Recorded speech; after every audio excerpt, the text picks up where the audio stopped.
So Anna Sarwar, leader of the Scottish Labour Party, thank you very much for talking to My pleasure, good to be here. Scottish Sun. We'll kick off straight away. We're only a handful of days away from polling day when voters make their final choices. I want to ask, have you enjoyed this campaign? Look, I love election campaigns because it's an opportunity to be out there talking to people, obviously learning from people, hearing about their experiences and trying to persuade them on your own ideas about how to make our country better. So very much enjoyed the campaign. I just hope we get an enjoyable result. What's the sense on the doors when you bring up what you want to talk about? Are you getting a good reaction? Are you getting a broadly negative one? Politicians famously lie about what honestly, I think the honest answer is, and you're right, it's quite funny when you see posts online and everyone says great deal great reception. But to be honest, the overwhelming sense that I get from people, regardless of the politics, is a scunner factor. Mm-hmm. I think the scunner factor is real. I think there is a big sense of fatigue, disappointment, frustration that people feel. And to be honest, I share it in many cases. And I think a large part of that is nothing seems to work for them. Too often the NHS is not there when they need it.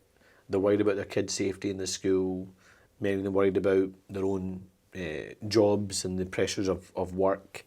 Many of them don't feel safe and secure in their own communities. There's a sense of global insecurity, I think, which adds a layer, I think, of despair on all of it. And many feel that they're working harder and harder, paying more and more and getting less and less. So I can totally understand why there is that general fatigue. And what I'm trying to break through in this election campaign is to demonstrate that a different future is possible, that this isn't as good as it gets. And we can have a Scottish government that works, and we can have public services that work. And that's what I'll continue to argue the case for in the closing days of the campaign. You kind of answered this already, but I mean, there's been lots of commentary about this being a loveless election. I mean, do you... You mentioned the global factors, you mentioned the domestic ones. Do you not just think that the public are looking at the offer at this election and going, eh? So I think, look, I always make the point that about the scunner factor. Look, if even as a politician, I get the scunner factor, imagine how the public feel. So you're tired of it? No, look, I'm not. I love political argument. I love political debate. I still think politics is the greatest vehicle to change our country. But you're frustrated with where Scotland is. But I'm frustrated with how our NHS works, how our public services work. I'm frustrated with a government that feels as if its job is to campaign constantly, to find a reason to have a grievance rather than just get on with the hard work. Absolutely frustrated by that. And that's what I fundamentally want to change. And so I'm saying openly to people, you have given John Swinney and the SNP 20 years, give me 5. And in that 5 years, I will demonstrate that we can make the NHS work. We can make sure it's there when you need it. We can improve outcomes for our kids in the schools. We can make sure people get a chance to climb the housing ladder. We can respect people's money and stop the waste. But that change only happens if people vote for that change. And the blunt truth is this.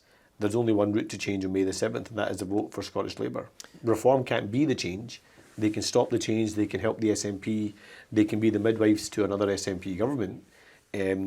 So they can't be the change. The SNP can't be changed. They've been in government for 20 years, and I think you can see that in terms of the lack of energy and ideas coming from the SNP. They've gone for the usual tactic of announce a gimmick rather than do the hard work. And so if you want to reject reform, if you want to beat the SNP, if you want to change Scotland, there's only one route to doing that, and that's voting for me in Scottish Labour on May the 7th. My last question was 20 seconds to convince folk why to vote for you, but I think you've done that anyway. We might come back to it. I'll come back. I'll, when you give me a 20-second target, I might try and hit it in. I mean, bluntly, I found this campaign pretty underwhelming from the get-go. And I thought actually that the recent rows over Donald Trump's decision to lift whiskey tariffs kind of sums that up. I mean, you've got yourself, John Swinney, Douglas Alexander, your Scotland Secretary, co-campaign director, sat there throwing insults at each other about trying to claim credit for this thing. Look, I'm not throwing any insults on that. But I mean, it's no, genuinely, I've not thrown any insults on that. Like, for me, you can't deny you guys got in a rammy. I mean, there's a page lead today about. No, is there people getting in a rammy? Of course there is. But for me, the greatest credit goes to His Majesty the King, because the blunt truth is he got it over the line. If it wasn't for the soft power of the royal family, if it wasn't for the direct appeal to the president, to his face, while His Majesty was in the US, it wouldn't have happened. And third, the people that actually deserve the credit for this are Scotland's brilliant businesses, Scotland's producers and Scotland's employees, because they're the ones that are selling the best of brand Scotland to the rest of the world. You don't recognise how unedifying it is to have John Swinney and Douglas Alexander going back and forth on this like petty, pathetic children?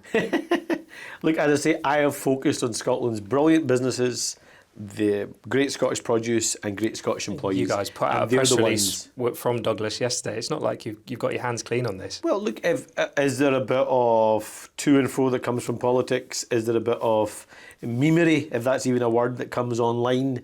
Of course there is. But the serious point is, credit goes to His Majesty the King, and the result is because of Scotland's brilliant businesses, and that's who I want to back as First Minister. All right, let's look at the polls. Got a couple coming out as we speak. You and I have had lots of arguments. We have. We're going to have We're going to have another one. It is looking like, if you look at the polls, that you'll fall well short of beating the SNP, potentially even falling in at third place. Why do you think that's what's coming up in those polls? So I think there's a number of factors. One is there is a huge block of undecideds in this election campaign, and I think it's probably the largest block of undecided voters this far out from an election campaign probably ever. And I think that is skewing the polls. Secondly, I think some of the demographic assessments that we made around the MRPs, I think are deeply flawed, if I'm honest. I think some of the tactical assumptions that some of these pollsters are making, I think, are genuinely flawed.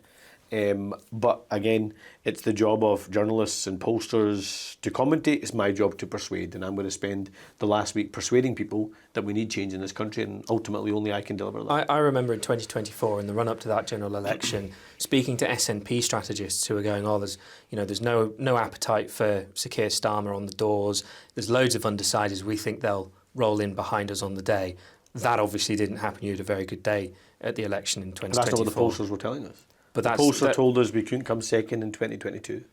The pollsters told us we couldn't win the Rutherglen by-election. The pollsters told us we couldn't win a majority and beat the SNP in 2024. Yes, they did. The pollsters in 2024 that we couldn't win the Hamilton, Larkhall and Stonehouse by-election, and we did, and now the pollsters are saying the same thing in 2026. The pollsters in 2024 had you guys, I took the average of every single poll from the moment Rishi Sunak stood up in 2024 and announced it to the date of the election, and the average of your support on those polls in Scotland was 35%. You got 35% in that election. Their average was for the SNP was 30%. And what was the analysis? But the national support is accurate. So why isn't the national support accurate today? The analysis of pollster after pollster was Labour would be lucky to win. Some of them said 12 seats, some of them said 18 seats, some of them later on said 28 seats. The national shares were right. And we ended up winning 37%. But the national shares were right. Well, as I say, I think the block of undecideds is as large as an election campaign. And of course, it's the job of journalists and commentators to, talk about the result the day after it, having not had any votes cast on May the 7th. Of course, there's votes cast through postal votes, but take May 7th as polling day. My job is to persuade people, and that's what I'm going to continue to do. But there's a big difference between looking at seat projections and looking at the national vote share. The national vote share ahead of 2024, all of the pollsters got it broadly right, apart from one that had an outlier and overstated the SNP support. Ahead of this year, the polls haven't moved since January beforehand. I mean, it sounds like you're deluded, Anas. Well, let's have the conversation on May the 8th, Conor. And I look forward to proving you wrong again. So you think all of these experts and anybody interpreting their data are just totally wrong, and that you've got some insight that we don't have? We'll find out May the 8th. So can you tell us why you think this, other than the undecideds? So from the conversations we're having on the doorstep, our so-called promise rate, people committing to vote in Labour, is higher than it was in the Hamilton, Larkhall, Stonehouse by-election. Undecided voter block is huge in this election campaign. Every political party would tell you that. Those undecideds breaking in our favour in the final week in the campaign is higher than it was in the Hamilton Lark Collins Stonehouse by-election. And I think there is also an untold part where there are lots of people who are motivated by removing the SNP from office, who may not naturally view themselves as Labour Party supporters, but in key constituencies across the country will vote for us to beat the SNP. And in 38 constituencies, which I think ultimately will decide this election, it's on a knife edge between ourselves and the SNP. So if you want to beat the SNP and you want to change the government, you need to vote Labour. Of course, I would say across the country, but in particular in these 38 constituencies. But as I say, I look forward to having the conversation with you on May the 8th, like I did the day after other elections. Nail your colours to the mast. How many MSPs do you think you'll win next week? As I say, I'm not doing predictions and projections. That's your guys' job. My job is to persuade. You've just spent the entire time saying all the pollsters have this wrong, all the commentators have this wrong, and that you're right. What's the number? So again, that's up to the good people of this country. But I'm telling you, there are 38 constituencies you think you can win that them all? are on a knife edge. Say that again. You think you can win them all? I think we can win all 38 constituencies. You think you will win them all? I don't think all 38 constituencies are over the line right now. My job in the last week is to try and get those last 38 constituencies over the line. How many are over the line? Well, you'll find out on May the 8th, won't you? Come on, you're talking to me today. How many are over the line? You'll find out on May the 8th. So, but pollsters nail their colours to the mast. Why won't you? Because their job is to commentate. My job is to persuade. But my job is to ask you questions about why you think they're wrong. And my job is to answer them. So I think it's important that people watching, that they know whether or not you think that you're going to get 30 or 40 MSPs. How many do you think you're going to get? No. What people need to know, watching this and watching across the country, is why this election is so important. What the opportunity of this election is, which is the first opportunity in 20 years to change the government in Scotland, and what we would do differently if we won. And that's the more important point. And the psephology, to be honest, I think people on the doorsteps aren't talking to us about poll ratings and psephology. They're talking about how we're going to make their life better. And I'm the person standing in this election campaign to fix the NHS, make their life more affordable and build a better future for Scotland. And that's what I'm going to persuade them on in the final week. And then I look forward to having those conversations with you after May the 7th. Well, let's take a look at your manifesto then, Anas. I think we'll start off with your plans on spending and growth. And in short, you talk about some income tax cuts at some point, depending on the fiscal situation at that time. It sounds like you're targeting that £43,000 to £50,000 kind of tax gap is how we call it. You're meant to be the party of the working people. Why are you following the SNP down a line with another giveaway to the middle class? So look, let's put it in a broader context. First of all, I don't believe someone earning £33,500 in this country somehow has the broadest shoulders and therefore should pay more tax than they would if they lived elsewhere. But this is a cut for those earning 43. I'm coming to that specifically. Yeah. So that's the first point, is I don't think that's a fair broadest shoulders. The SNP might think that's their argument, let them make it. I don't think it's right. Secondly, the reason why we are being upfront about saying we will not increase income tax in the next Parliament, and our ambition is to cut tax, but we've set ourselves a growth target, is because I think it would be false and not being upfront with the public to just simply say that we can cut taxes tomorrow and there would be no consequence. We have to get growth up, we have to get investment up, we have to get better outcomes in our economy if we are to meet that, and that's why we've set ourselves an ambitious growth target. And if we meet that ambitious growth target, we can go beyond even what we've committed in the manifesto in terms of public spending and reforming our public services, as well as what we can do on taxes. Specifically on the question you ask about that threshold. And this is the part I think might get too technical for folk, but I think it's important, is the fiscal framework, which is the negotiation between the UK Treasury and the Scottish Government. A fiscal framework actually negotiated by John Swinney. It's just a shame he doesn't understand the very thing he negotiated himself. The fiscal framework makes clear the median wage in the country and the breadth of the median wage in the country has a direct impact on the revenue raised and therefore the amount to spend on our public services.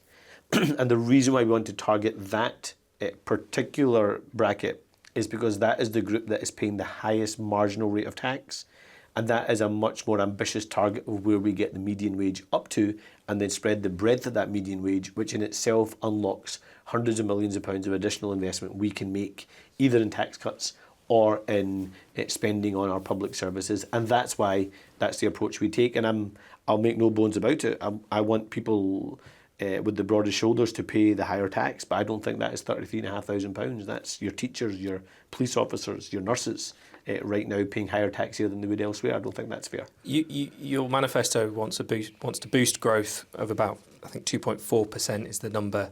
Economists at the Institute for Fiscal Studies say that's extremely difficult. It's labelled implausible by the Fraser of Allender. They say, and I quote, "That's a huge number to achieve, especially without prior additional spending to boost demand. If any tax cuts or the additional public services spending are conditional on this being achieved, as the manifesto implies, then this seems as good as pledging they won't happen." That's brutal. So, first of all, that's the accumulative figure of growth over the 5-year period. I think Fraser of Allender understand that. What we're talking about is that 0.4% of growth is the additional target for each year. It's implausible. And no, if you let me finish the point, Connor, I'm happy to answer the point. You can come back to me, no issue. It's 0.4%.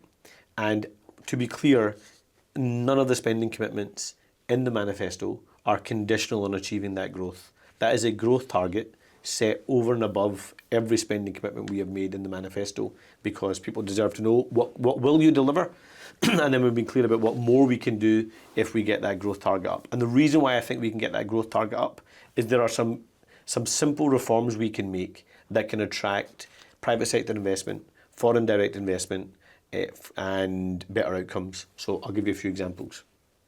On day one, we would end the ideological block to clean nuclear energy in this country. That will unlock billions of pounds of investment, help create thousands of jobs and deliver greater energy security.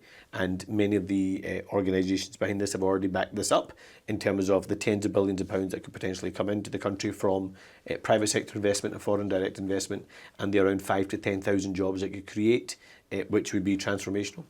Secondly, we need to reform our planning system, because right now we're sitting in my home city of Glasgow. The average planning application takes around 57, 58 weeks in Glasgow. In Manchester, it takes 13 weeks. By getting planning down, the investment comes here, the house building comes here, the jobs come here. That's again another example of how we get growth into our economy. All of these levers. People have heard this before. They know that these are parts of your election promises. So will the Fraser of Allender. The Fraser of Allender Institute says that your boost to growth is not really going to happen, and it's as good as pledging that various things in your manifesto won't happen. We're setting an ambitious 0.4% growth target. You're saying that they don't understand what you're promising. No, I'm not criticising or attacking the Fraser of Allender Institute or indeed the IFS. But again, they are making judgments based on the here and now and the performance of this current government and the projections that come from this current government. I'm saying this current government is useless. And I'm saying they don't understand how this system works, and they don't understand how to run an economy, and they've never really properly experienced how a proper business works or how our public services work. And I'm saying that there are levers in this country that we have to maximise the economic opportunities, and that's exactly what I'll deliver as First Minister. So Economics Directorate in the First Minister's office, maximising the levers we have in this country to get that growth target. On health, this was another area where you've been criticised by opponents. There are warnings. I'm used to being criticised by opponents. That doesn't bother me. There are warnings that your plans suggest about a £1 billion less overall for the NHS compared to under existing SNP growth rates. It's about 25 billion versus 26 billion. That suggests that you're going to, this is at least what the SNP have said, it's £1 billion less for the NHS under a Scottish Labour than it would be under the SNP. Well, first of all, the only person that is shortchanged in the history of the last 20 years, the National Health Service, was John Swinney when he was Finance Secretary, and he failed to pass on in full the Barnett consequentials meant for health and social care in this country. And the idea that the people that have broken the system and made a mess of it can lecture anybody else, honestly, it's also what the Fraser of Allender and IFS point out. One second. This is the same SNP that said in March there wouldn't be a single person waiting more than 1 year for an NHS appointment or NHS treatment. There are thousands waiting more than 2 years. So But I'm you- going to you- take you none of the want- lectures from We're the talking from the- about what from the you're going to SNP. do when you're First Minister, So if you're asked- First Minister. So I'm happy to answer what we're going to do. So what I'm saying is your plans suggest a £1 billion cut compared to someone else's plans. The IFS say that with those relatively tight spending plans, delivering large improvements to services is likely to prove difficult, even with improvements to NHS productivity. Well, I don't buy it, and I certainly don't buy it from the SNP. But you don't. Do you buy that from the IFS? IFS though? Do you accept that that's a reasonable viewpoint of your spending plans? Again, the IFS are free to make their own analysis. You've criticised the SNP my job repeatedly is- for not listening to experts on these things. Who's criticising the experts? I'm not criticising experts. You're just saying they're making judgments, you're ignoring them. No, but my job is to win an election and demonstrate we can do better than this current government. And we are going to do it. And I'll tell you how we're going to do it.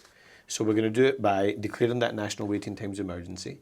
What that means is buying up capacity wherever it exists so people aren't being forced to pay and go privately, so we can drive down waiting lists. It means money following the patient. So if a patient is willing to travel to another health board area, they can travel and get their treatment quicker. Also, if capacity exists in other parts of the UK and patients are willing to travel, we will make them available for them to do that so they can get their treatment quicker. That will help drive down waiting lists. Secondly, we will renegotiate the GP contract so we can end the ATM rush for a GP and we can bring back the family doctor. Third, we will embrace technology. We are more than a decade behind the rest of the UK on technology.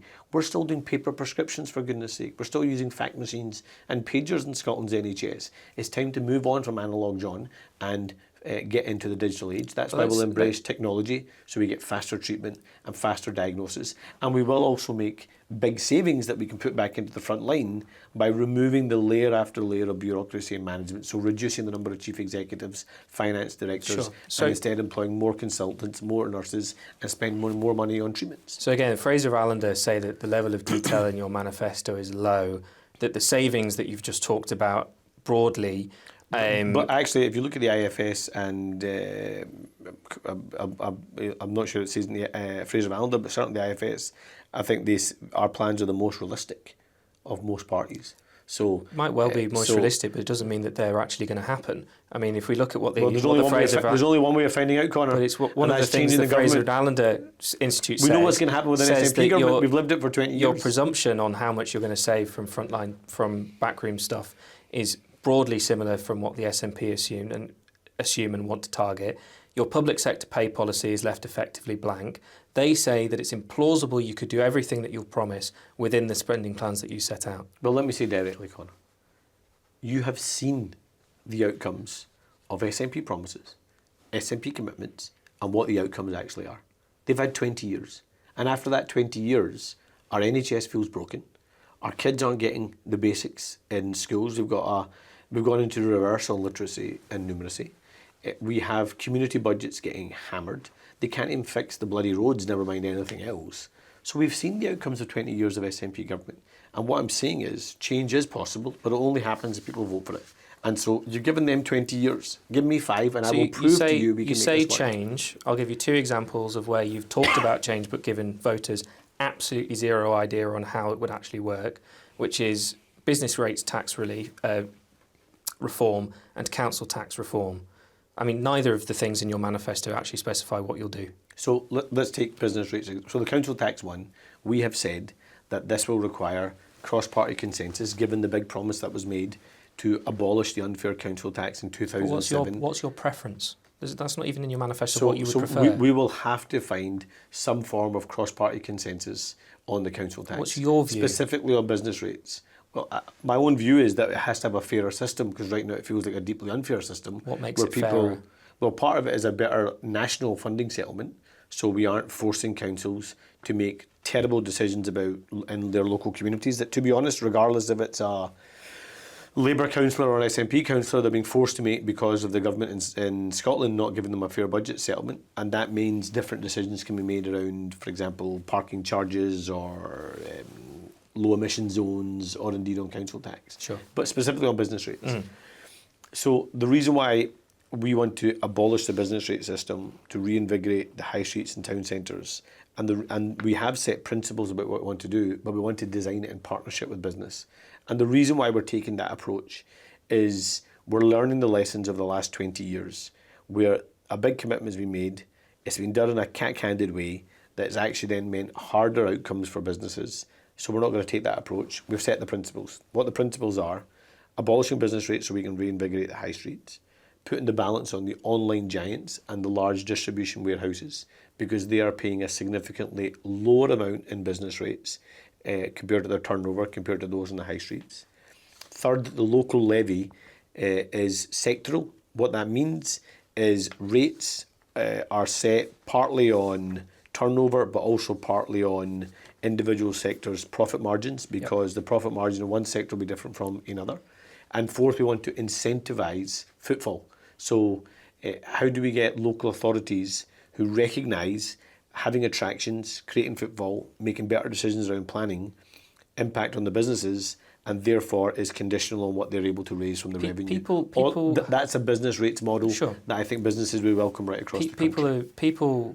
I should have also said a new chief assessor, because the assessments have been a massive issue. People looking at this, at your manifesto, has been generally agreed that it's an underwhelming document among various people, and that it doesn't necessarily building more homes, doesn't necessarily taking the NHS back to its founding principles, catching up on that it doesn't necessarily numeracy. Deliver or offer the change that people say that you say it will. The criticism is that the SNP have had 19 years to solve Scotland's problems, and as you say, they've failed. But that Scottish Labour has also had 19 years to come up with something, and that this is hardly groundbreaking. Well, this is a ambitious, positive, but also deliverable plan. I think there are people across the country who've had enough of the big gimmickry announcements that mean nothing. But do you not think this fits in? This fits in with criticism about your leadership. We could have taken the SNP approach. Promise a bike, promise an iPad, don't deliver it. Now promise a school bag, and then that probably won't be delivered either. Or we can actually give schools teachers and classroom assistants so they can get the education they need. But the criticism about your leadership is that in reality you believe, like a football fan does, that just a change of manager will solve the problem, and that actually the general direction of Scotland's all right, and you have serious answers to Scotland's structural problems. Well, let's take that in turn. On our National Health Service, returning the National Health Service to its founding principles, free and available at the point of need, is a big idea, and that's exactly what we'll deliver. Take our schools, giving our kids the basic numeracy and literacy that was the hallmark of Scottish education before this incompetent SNP government came into place, and giving them the classroom assistants and the teachers they need, is a big idea. Third, returning community policing, which has been taken away by this SNP government, and instead of having police officers responding to mental health calls, which is unfair on the patient, unfair on the police, rather than having them stuck in courtrooms where they don't give evidence, having them on the street fighting crime, building relationships, is a big idea. So you reject eradicating rough sleeping, but you'd reject and ending homelessness by building 125,000 new homes in this country. You would reject, is a big idea. You would reject the accusation that you don't have a serious vision for Scotland. It is a clear, bold, ambitious vision for Scotland, and one that I'm absolutely proud of, but we only get it if people vote for it. And that means rejecting the pie in the sky, divisive ideas of reform who just want to stop change. We're talking about you. It means getting rid of the SNP, who have been a disaster for this country, and instead choosing change with Scottish Labour. So let's look down south. You want to have another person in number 10. You don't think Sir Keir Starmer's up to the job. Who is it? Who would you like? We are sitting here 5 days out from a Scottish Parliament election where we're electing the First Minister, and that is my only focus and priority. You chose to make it a campaign issue by announcing you wanted the Prime Minister to resign. Who do you want to replace him? That's not for me. For me, you. For me, it's you're the only person who can answer who you would like to be in Prime. Look, honestly, I've said what I've said. I've stated my position. I don't recoil from it. I don't step back from it. You must have a preference. My one relentless focus is changing the First Minister of Scotland. I've only got one preference, and that is who the new First Minister is. But I think you can guess. No, you do have a preference when it comes to the Prime Minister, or you wouldn't have called for his resignation. So who do you want to replace him? Who do you think could do a better job? I'm only focused on replacing the First Minister. Do you think Ed Miliband could do a better job? You can go ask him. What do you think? You know him, you've worked with him. I'm not playing the game of top trumps on what's happened in Westminster. I'm focusing on what happens in Scotland. But if you are First Minister come May 8th, you will campaign, presumably, for someone to be the replacement for Sir Keir Starmer. Sorry, and you'll use your position as First Minister to call for that. Sorry, Connor. If I get the privilege and honour of being First Minister, I'm going to spend every waking moment and every day working for the people of Scotland, not trying to play top trumps in the politics in Westminster. You said that it's in Scotland's best interests for the Prime Minister to change. You're not telling voters who you think that person should be. Because voters have a choice in 5 days' time, not on who the Prime Minister is, not on who the UK government People is. watching here they will are just choosing hear this who the First Minister is. they'll go, they don't believe you, Anas, on this. Why won't you be honest with voters I'm and tell us who you want Conor. in? People can call me many things, but they can't question the honesty, because I am not one person that says one thing in private, another thing in public. I was very clear about what I said in February. My loyalty is not to any politician in Westminster. My loyalty is to Scotland. And my interest in the next 5 days is changing my country, Scotland. But you will have an the First opinion. Minister in Scotland. You will have an opinion on who in your UK party is best fit for Downing I Street. don't care what happens in Westminster. I only care what happens Then in why Scotland. did you make a big deal of it? Because I was being honest. People always say politicians should be honest about what they think. And now that I was honest, you're saying, why were you honest? I wasn't saying why were you honest. I'm saying why you won't tell people what you think about I who comes genuinely next. have not given it a second thought. I'm only focused on who the First Minister is. You say you're allowed to change your mind about Sir Keir Starmer's. Aren't voters? I mean, you criticise John Swinney for backing previous SNP governments. You blast Russell Finlay for backing Liz Truss, and you slam Malcolm Offord for backing Nigel Farage. Why do you get a free pass with your backing of Sir Keir Starmer? Who's asking for a free pass? I think Scotland was proud to get rid of a Tory government. I'm proud that we got rid of a Tory government. So you don't take any responsibility for the last 2 years of chaos in Westminster, given you told Scots in 2024 that this person was the best man for the job? I think Scotland did the absolute right thing in getting rid of a rotten, corrupt, out-of-touch Tory government that did so much damage to this country. And vote in And Keir they Starmer. did that in 2024, and they've got a chance to do it again. We've got a chance to get rid of a rotten, corrupt, incompetent SNP government, but only if you vote for change on May the 7th. So people shouldn't hold you accountable at the ballot box on Thursday for a for your words about the Prime Minister in 2024. Keir Starmer is not standing to be First Minister. I hate to break it to you, You Conor. are, and it's your judgment Yeah, I about am. him that And people can judge, no? So what people are voting on is what happens to their school, what happens to their local hospital. You've made this what campaign happens about to the you local as much GP. as you have Well, about... it's about me in the sense of I'm the candidate for First Minister. So surely it matters that people can hold you accountable for what you said in opposition about Sir Keir So Starmer. let me say it for you nice and clearly, Conor, in case you don't understand. I am absolutely proud that I led a campaign in Scotland that elected 37 Scottish Labour MPs who got rid of a rotten, corrupt, out-of-touch Tory government that was screwing this country. And Scotland did the right thing by electing those 37 Scottish Labour MPs, and I will forever be proud of it. But in 5 days' time, they've got a chance to get rid of a rotten, corrupt, out-of-touch SNP government that is now screwing this country, Scotland. And that's what I'm going to focus on the next 5 days. But you only get that if you vote for it. The move to call for Sir Keir Starmer's resignation, I mean, that was just desperate self-preservation, wasn't it? It was honesty. It's a total Hail Mary for a campaign that wasn't getting off the ground. It was honesty. Why didn't you do it a year ago? Well, I've been very clear. Well, I've called out where I've thought they've made mistakes before, whether it was on the winter fuel payment, whether there's other issues.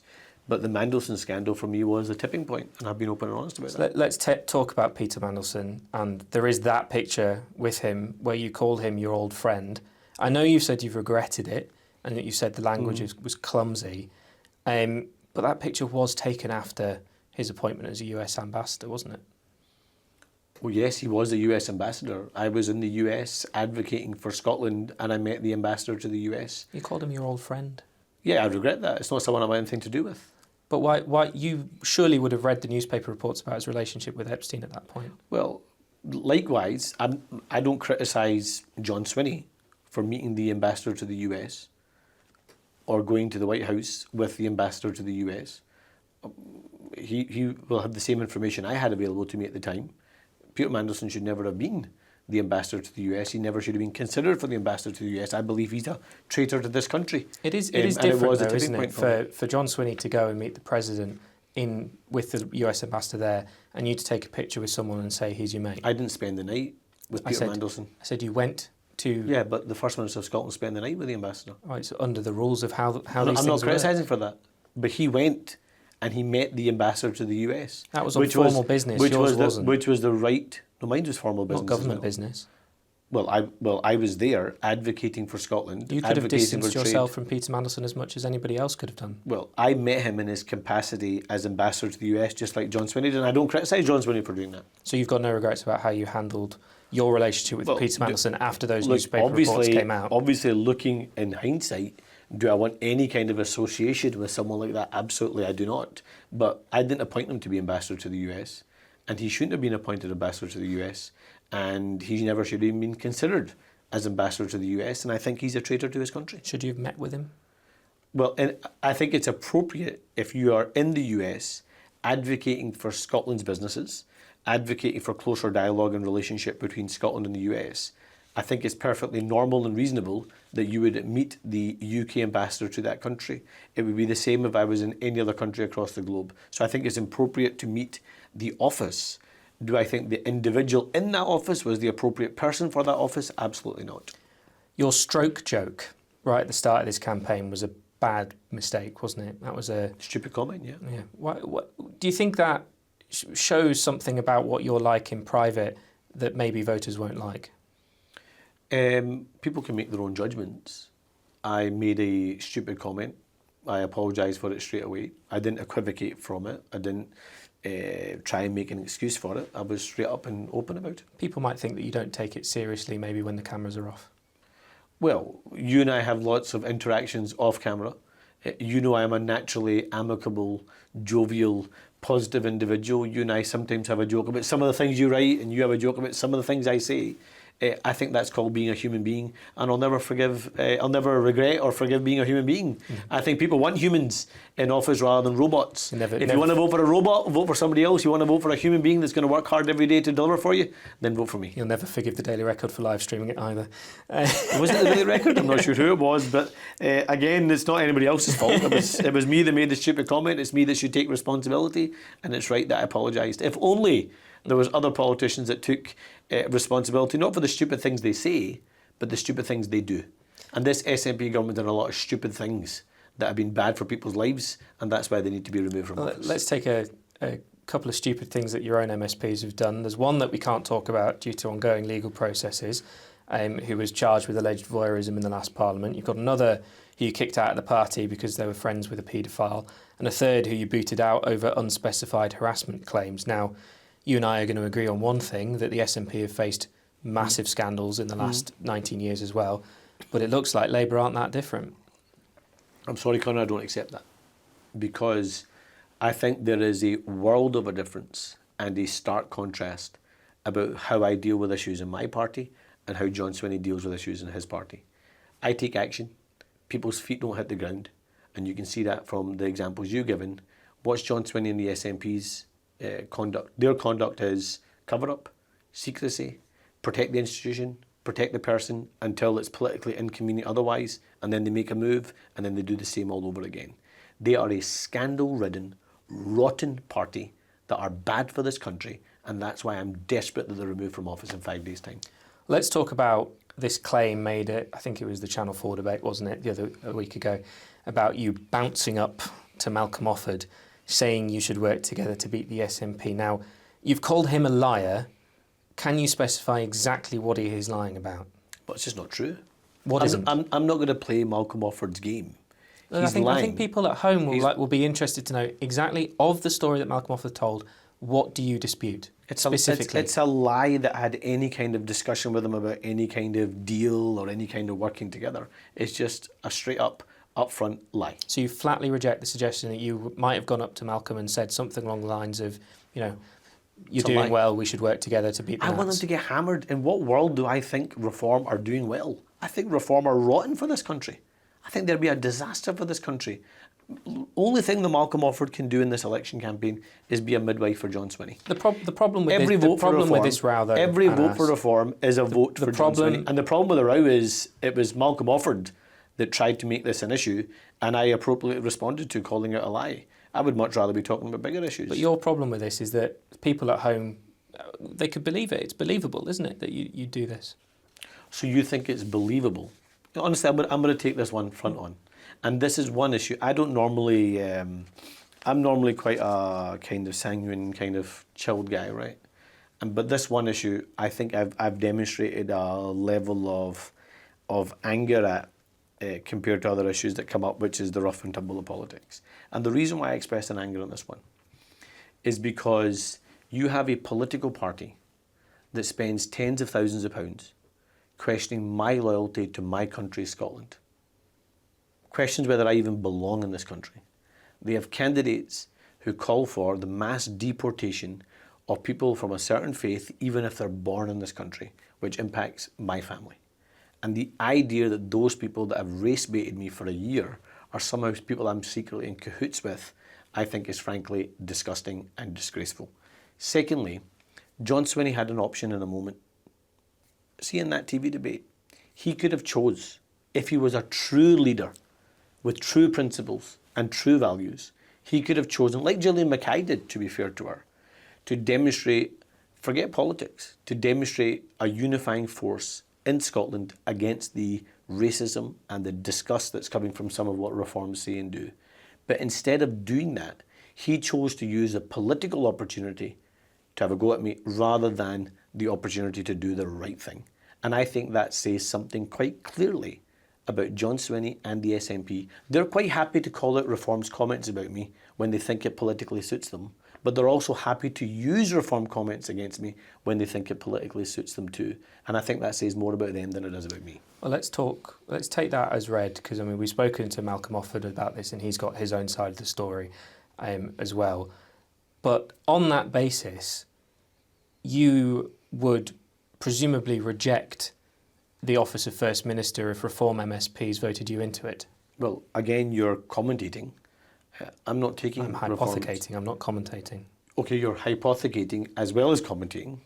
My job is to persuade people so we can win the seats we need to form the government and to win the election.